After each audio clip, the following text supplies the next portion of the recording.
Hello, vinyl community, music lovers, and anyone else who just happened to stumble upon this video.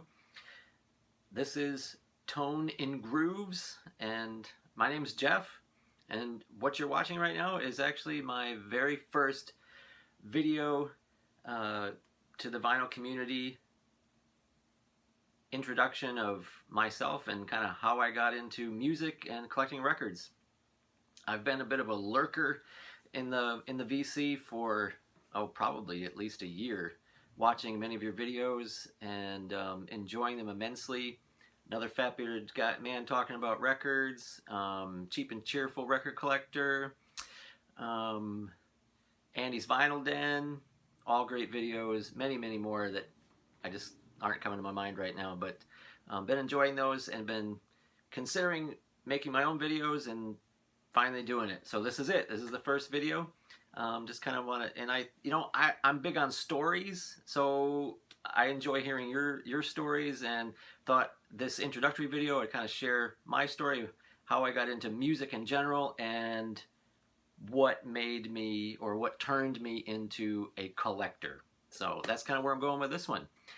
How I became a music lover, really it's all because of my parents. Growing up, as a kid, I remember music playing all of the time. It was almost like life had a soundtrack, which was amazing. And my parents listened to a wide array of different types of music, and many of those albums I'm lucky enough to still have in my own collection. So, I mean, things like the Beatles. This Beatles Red Collection is one that I remember listening to a lot. In fact, being in grade school, we had an art project. The teacher said, she played the song Yellow Submarine and then had us draw a picture of what we imagined as we listened to that song. It was just like first grade or something like that. And I came home with that picture and told my mom about it, and she was like, oh, you know what? We have that record. And that was my introduction to the Beatles through an art project in grade school. Pretty awesome. This is a great set, this 1962 to 66 collection. That was played in heavy rotation when I was growing up, as was Billy Joel, The Stranger. I remember my parents listening to this a lot as a kid, and I loved it. Especially, I gotta say, one of my favorite songs is Scenes from an Italian Restaurant. I mean, it's fantastic. I love it. John Denver was a big one that was played in our household as a kid. Poems, Prayers, and Promises. I remember this being played a lot. Kind of my first introduction to country / folk, I guess, as well as Johnny Cash at Folsom Prison. This was played a lot in our house when I was a kid, and love it. But also, I remember The Wall, Pink Floyd The Wall, being played a lot.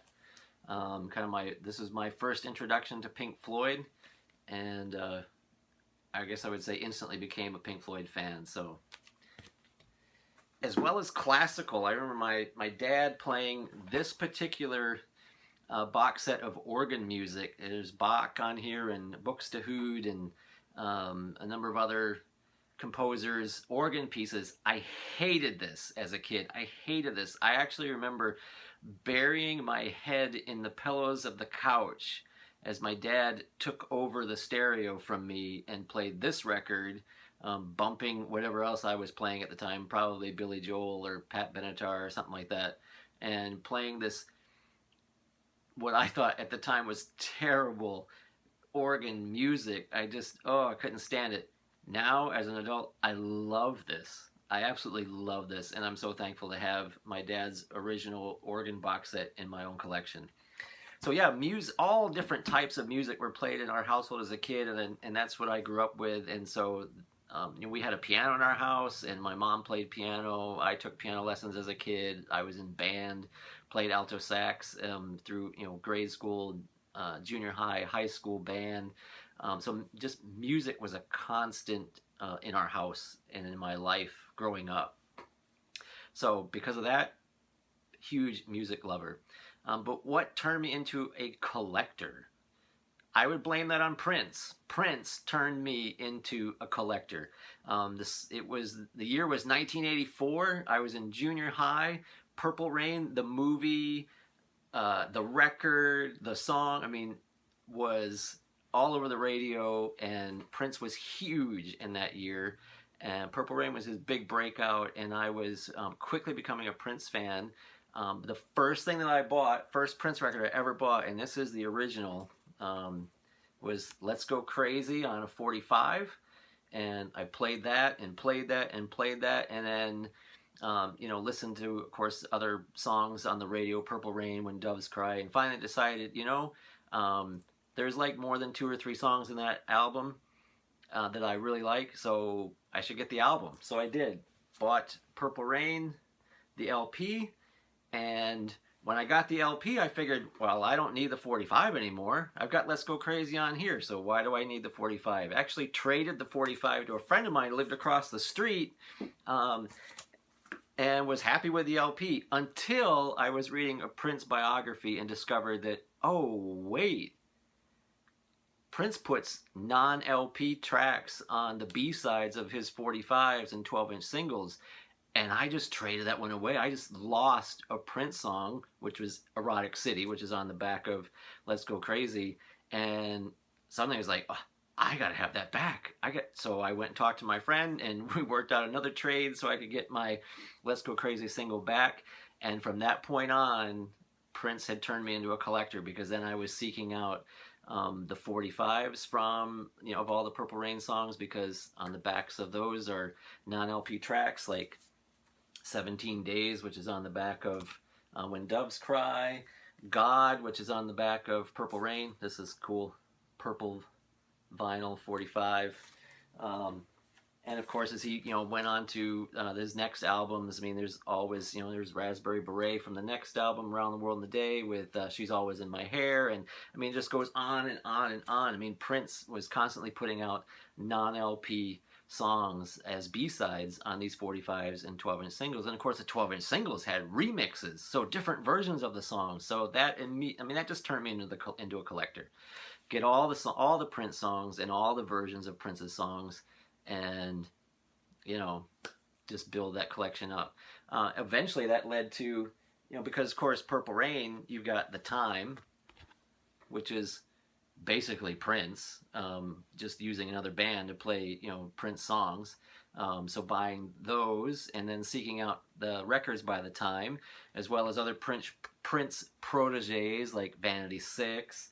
And as time went on into the future, then, you know, bands like The Family, again, which, I mean, this is basically a Prince album. He played all the music, played the instruments, and just redid the vocals with Susanna Milvoin and St. Paul. So again, you know, got to seek those out. Got to have, because that's Prince music. Those are Prince songs. And then, of course, as he went on to start his own label, Paisley Park initially, groups like Madhouse. This is great. Kind of a cool, you know, jazz funk, you know, kind of thing here. Prince plays on this. It doesn't say Prince anywhere on here, but Prince is on there. And they had a couple of albums and a number of singles and 12-inch singles with remixes and whatnot. So collecting, there's here, let's get the Paisley Park label. I'm sure you've all seen it, but that kind of cool Paisley Park label. So yeah, seeking out all of the Prince tracks, all of the Prince songs, and all these various records and labels, and all the Prince proteges. And as that took over, even kind of becomes like collecting the family tree, if you will, because, you know, I went from Prince to, you know, discovering The Time, and then of course The Time had broken up, so now you've got all of those solo acts, you know, Morris Day and Jesse Johnson and you know, all of that. So collecting all of that just became a passion. And of course that carried over into other things, you know, the Beatles. Now you've got all the Beatles solo acts, and Pink Floyd. Now you've got all the, you know, Pink Floyd led to Roger Waters and David Gilmour and Rick Wright and Nick Mason and all their solo albums. So yeah, I mean, I guess I blame it on Prince. He turned me into a collector, and that just carried over into all those my other favorite artists and bands, and that's how I got into collecting vinyl. And a lot of my collections actually organized that way by family tree. So you've got the Beatles is up there in B, but then John Lennon and Paul McCartney and George Harrison and Ringo Starr, they're filed with the Beatles, you know, right after the Beatles. And same with Pink Floyd. And so if I want to find Roger Waters, I don't go to W or to R, I go to P and find Pink Floyd and Pink Floyd records and then Roger Waters. So that's how I became a music lover. That's how I got into collecting, and just want to share the story and my introduction to the VC. And I would love to hear your stories about how you got involved in music, how you became a music lover, how you got into collecting. Would love to hear those stories. I'm all about stories. So thank you so much for watching, and thank you for sharing. I've learned that's going to be my next video, I think. A thank you video to so many of you in the VC who have introduced me to new artists and records and whatnot. So thanks for watching, and look forward to seeing your comments and just being a part of this really pretty cool and awesome community on YouTube. Thank you very much, and stay in the groove.